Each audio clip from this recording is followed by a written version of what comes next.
안녕하세요. 송은섭입니다. 기도와 응원해 주신 분께 감사합니다. 본 영상 설교는 새가족교회 주일 설교 메시지입니다. 교회 성도님들과 신앙생활의 새가족을 위한 쉬운 메시지를 전합니다. 오늘은 성경 속에 있는 보수와 진보, 진보와 보수의 이야기를 통해서 설교하려고 합니다. 하나님은 우파 보수일까요? 아님 좌파 진보이거나 중도이실까요? 궁금하시죠? 오늘 함께 읽을 하나님의 말씀을 통해서 메시지를 전하려고 합니다. 오늘 설교 제목은 다름을 넘어 함께 사는 사람들입니다. 사도행전 15장 이야기를 통해서 오늘 설교에 대한 이야기를 전하려고 합니다. 궁금함, 기대감을 가지고 메시지로 함께 들어가 보겠습니다. 같이 성경 읽어볼까요?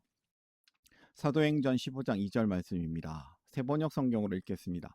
그래서 바울과 바나바 두 사람과 그들 사이에 적지 않은 충돌과 논쟁이 벌어졌다.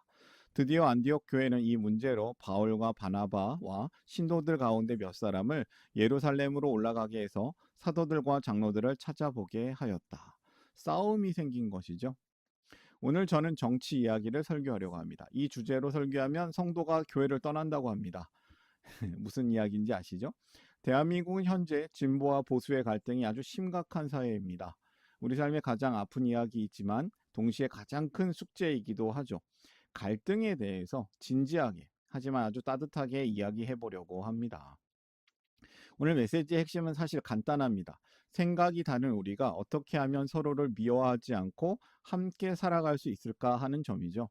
저는 2000년 전에 우리보다 더 치열하게 싸웠던 사람들의 지혜가 담긴 예루살렘 회의를 통해서 그 답을 찾는 이야기를 던져보려고 합니다. 세 가지 질문을 통해서 함께 나아가려고 해요. 우리는 모두 팽팽한 갈등 속에 살고 있습니다. 사실 요즘 세상을 보면 어디 마음 편할 날이 없습니다. 뉴스를 보게 되면 정치적 입장 차이로 서로를 비난하고 온라인 커뮤니티 SNS에서는 세대 간의 생각 차이로 아주 날선 공방이 오갑니다. 어떤 분들은 세상이 너무 빨리 변한다면서 예전의 소중한 전통을 지키는 것, 보수가 중요하다고 하고요. 또 어떤 분들은 옛날 방식은 버리고 새로워져야 한다. 진보의 변화를 외칩니다. 이 팽팽한 긴장감 속에서 우리는 서로를 이해하기보다는 손가락질 하는데 더 익숙해진 것 같습니다. 이 소모적인 대립을 끝낼 해답은 과연 없는 걸까요? 놀랍게도 2000년 전 초대교회에도 갈등이 있었습니다. 비슷한 갈등이 있어요. 이런 갈등이 우리만 겪는 게 아니라는 거죠. 놀랍게도 성경 속 초대교회 안에서도 보수와 진보, 진보와 보수와 같은 격렬한 다툼이 있었습니다. 당시 유대인들은 조상 대대로 내려온 전통을 생명처럼 여겼고 새롭게 들어온 이방인들은 그 복잡한 규칙들이 낯설기만 했습니다. 우리의 방식을 따라야지만 우리 멤버로 인정해 주겠다는 보수적인 사람들, 유대인들, 본질이 중요한 것 아니냐는 변화의 요구를 얘기하는 이방인들과 정면으로 충돌한 것이죠. 이 어마어마한 갈등을 해결하고 평화로운 공존의 길을 열었던 사건이 바로 예루살렘 회의입니다. 예루살렘 회의에 대한 이야기를 전하려고 하는 것이죠. 답을 먼저 드리려고 합니다. 갈등을 푸는 세 가지 마스터 키가 있습니다. 이 세 가지는 본질, 포용, 태도라는 것인데요. 이 예루살렘을 통해 회의를 통해서 이것을 결정한 거예요. 예루살렘 회의가 대단한 이유는 단순히 누구 한쪽의 손을 들어줘서 싸움을 끝낸 게 아닙니다. 대신 그들은 세 가지 아주 정교한 필터를 통해서 공동체가 나아갈 진짜 방향을 찾아냅니다. 첫째는 흔들리지 않는 중심인 본질입니다. 둘째는 우리가 어디까지 마음을 열 것인가 하는 포용입니다. 셋째는 구체적인 삶의 자리에서 필요한 태도인 것이죠. 이 세 가지 마스터 키, 해결법이 있다면 우리 앞에 꽉 막힌 갈등의 그 문제도 그 갈등의 문도 시원하게 열릴 수 있을 것 같습니다. 첫 번째 질문, 진짜 중요한 본질은 무엇인가요? 성경 말씀 보면서 봅니다. 우리가 구원받는 것은 규칙이 아니라 오직 주 예수의 은혜입니다. 예, 당시 보수적인 사람들도 할례를 받아야 한다, 전통 지켜야 한다면서 복잡한 조건을 내걸었습니다. 우리도 사소한 규칙에 목숨을 걸지 않습니까? 이때 베드로라는 사람이 나와서 아주 중요한 선포를 합니다. 사도행전 15장 11절이죠. 여기서 무엇을 얘기하냐면 주 예수의 은혜를 얘기합니다. 우리는 종종 학벌, 재력 혹은 나와 같은 정치적 색깔이란 조건을 요구하지만 사실 우리를 하나로 묶어주는 가장 소중한 가치는 은혜입니다. 아무 조건 없이 주어진 사랑과 은혜라는 본질입니다. 본질을 붙드시길 바랍니다. 두 번째 질문이에요. 우리는 누구까지 받아들일 수 있나요? 우리의 시야를 넓혀주는 질문이죠. 우리는 본능적으로 나랑 비슷한 사람, 내 편인 사람하고만 어울리고 싶어 합니다. 하지만 하나님은 우리가 생각하는 것보다 훨씬 크신 분입니다. 이번에는 사도행전 15장 17절 말씀을 볼까요? 모든 이방 사람, 모든 민족, 주님을 찾기 원하는 자들을 하나님께서 품으신다고 합니다. 교회는 끼리끼리 모이는 동호회가 아닙니다. 내가 조금 불편해하는 스타일을 가진 사람도, 나랑 정치적 견해가 완전히 다른 사람도 하나님 앞에서는 똑같이 존중받아야 할 소중한 존재라는 것이죠. 존중을 해야 됩니다. 서로 인정해줘야 되겠습니다. 세 번째 질문이에요. 함께 살아가기 위해 무엇이 필요한가요? 마지막으로 이 회의의 의장이었던 야고보가 아주 지혜로운 마침표를 찍습니다. 본질도 알고 포용도 알겠는데 그렇다면 우리는 내일부터 당장 어떻게 살아야 할까요? 사도행전 15장 19절 말씀을 보겠습니다. 새로운 사람들을 괴롭히지 말자. 새로운 사람을 괴롭히지 말자는 것입니다. 상대방에게 내가 옳다고 믿는 무거운 규칙의 짐을 억지로 지우지 말라는 뜻입니다. 이것은 비굴하게 승낙하고 그냥 타협하고 굴복하는 것이 아니라 상대의 마음을 얻기 위해서 내가 가진 권리를 스스로 내려놓는 사랑이죠. 성숙한 배려의 태도를 말하고 있습니다. 진리는 단단하게 지키되 태도는 한없이 부드러운 것, 단단하고 부드러운 것, 그것이 야고보가 가르쳐준 지혜입니다. 다름을 넘어서 하나 되기 위한 노력인 것이죠. 자, 이제 이 지혜를 우리의 삶에 적용해 보길 원합니다. 첫째, 본질입니다. 나는 지금 내 취향과 고집을 절대적인 진리처럼 내세우고 있습니까? 아니면 모든 것을 품어줄 수 있는 은혜의 원리를 먼저 생각하고 있습니까? 둘째, 포용의 모습입니다. 내 편만 챙기면서 다른 쪽은 배척하고 있진 않습니까? 나와 다른 그 사람을 품어낼 준비가 되었습니까? 셋째, 태도입니다. 나의 권리와 정당성만 목소리 높여서 주장합니까? 아니면 공동체의 화합을 위해서, 하나됨을 위해서 기꺼이 나를 절제하고 상대를 배려하고 있습니까? 갈등을 대하는 태도가 완전히 변화되는 것이죠. 예루살렘 회의가 파국이 아닌 아름다운 평화로 끝날 수 있었던 하나의 이유는 바로 생각의 틀이 바뀌었기 때문입니다. 이전에는 내 생각은 이렇다, 그러니까 내가 옳다라며 자기 자신을 자기 중심에 두었다면 회의 후에는 무엇이 우리 공동체와 복음이란 본질을 위해서 진짜 옳은 길인가, 온전한 길인가를 먼저 묻기 시작했습니다. 자기중심적인 좁은 시야에서 벗어나서 하나님의 마음이라는 큰 통찰과 사랑을 선택한 것이죠. 그 누구도 자기 자신을 정답의 중심에 두지 않습니다. 그리고 그럴 때 비로소 갈등은 해결의 실마리를 찾게 되는 것이죠. 그래서 오늘의 이야기는 되게 단순합니다. 내 생각보다 더 큰 사랑을 선택하십시오. 사랑하는 여러분, 세상의 나침판은 자꾸 우리를 편가르기로 이끌고 있습니다. 우리의 마음의 나침반은 오직 한 곳을 향해야 되지 않겠습니까?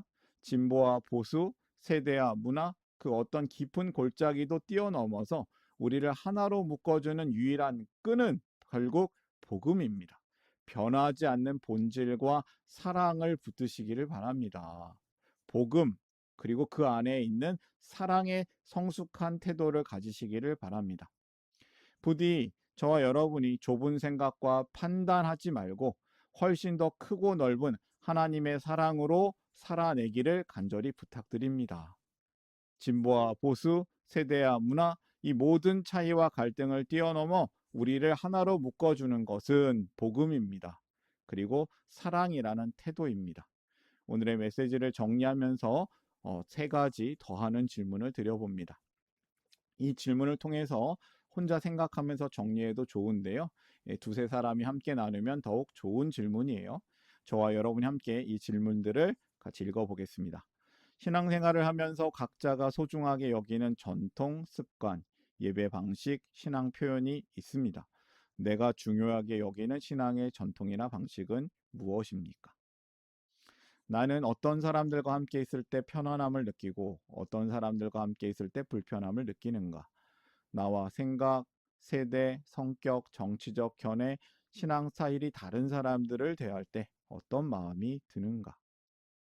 진리를 지키면서도 사랑하는 사람으로 살기 위해서 어떤 실천을 할 수 있을까? 이제 오늘의 메시지를 세 가지로 정리하겠습니다. 첫 번째, 은혜의 본질을 붙들라. 성도는 변하지 않는 은혜를 붙드는 사람들입니다. 두 번째, 다른 일을 인정하고 포용하라. 성도는 다른 일을 그대로 받아내는 사람들입니다. 세 번째, 배려와 사랑을 선택하라. 성도는 공동체를 위해서 함께 사는 사람들입니다. 오늘의 메시지를 마음에 담고 함께 기도하도록 하겠습니다. 기도합니다. 당신의 선한 일을 위하여 우리를 작품되게 하시고 새로운 가족 되게 하시고 새로운 삶을 살게 하시네. 하늘에 계신 사랑의 하나님 우리 아버지, 오늘 예루살렘 회의의 말씀을 통해서 교회가 무엇을 지키고 무엇을 내려놓아야 하는지를 가르쳐 주시니 감사드립니다. 우리는 때로 복음보다 우리의 생각을 앞세우고 하나님의 뜻보다 우리의 전통과 경험을 더 중요하게 여기면서 사랑보다 옳음을 주장하고 진리보다 편안함을 선택할 때가 있었음을 고백합니다. 하나님의 이름이, 아버지의 이름이 우리 교회 가운데 거룩히 여김을 받게 하시고 사람의 의견이나 시대의 흐름보다 복음의 진리가 더욱 높임받기를 소망합니다. 아버지의 나라가 우리 가운데 임하게 하시고 갈등과 분열이 아니라 화해와 연합이, 정죄와 배척이 아니라 사랑과 수용이 우리 교회 안에 풍성하게 나타나기를 기도합니다. 우리가 받은 은혜를 잊고 행위와 공로로 자신을 자랑했던 죄를 용서하여 주시고 하나님께서 받으신 그 사람을 우리가 판단하고 배척했던 모습도 용서하여 주옵소서. 또한 우리에게 상처를 주었거나 생각이 달라 불편하게 여겼던 사람들을 주님의 사랑으로 바라보게 하시고 우리가 받은 용서로 다른 사람을 용서하길 기도합니다. 우리를 시험에 들지 않게 하시고 교만과 편견과 율법주의 유혹에서 건져주시며 복음의 자유를 누리게 하여 주시옵소서. 사랑으로 절제할 줄 아는 성숙한 믿음을 허락하여 주옵소서. 주님, 우리 교회가 진리를 잃지 않게 하시고 동시에 사랑도 잃지 않게 하옵소서. 복음을 위해서는 담대하게 서게 하시고 공동체를 위해서는 기꺼이 자신을 낮추기를 소망합니다.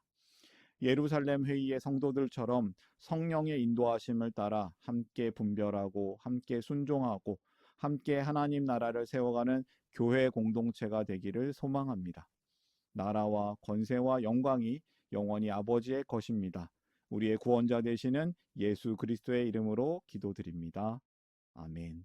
하나님 나라 여기 있네. 하나님 나라 함께 사네. 예수님 노래합니다. 예수님 찬양합니다.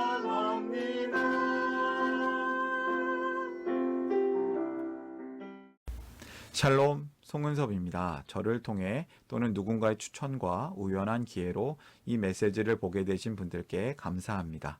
모든 성도님들은 하나님 나라의 새가족이십니다. 교회를 처음 나오신 분들만 새가족이 아니라 우리 모두가 새가족입니다. 왜냐하면 우리가 하나님 나라에서 새로운 관계가 된 새로운 가족 공동체이기 때문입니다.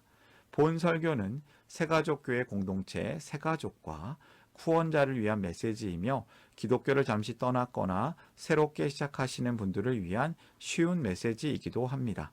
혹시 새가족교회의 가족, 새가족 또는 후원자가 되기를 원하시는 분들은 이메일로 카카오톡 아이디로 연락을 주시면 감사하겠습니다.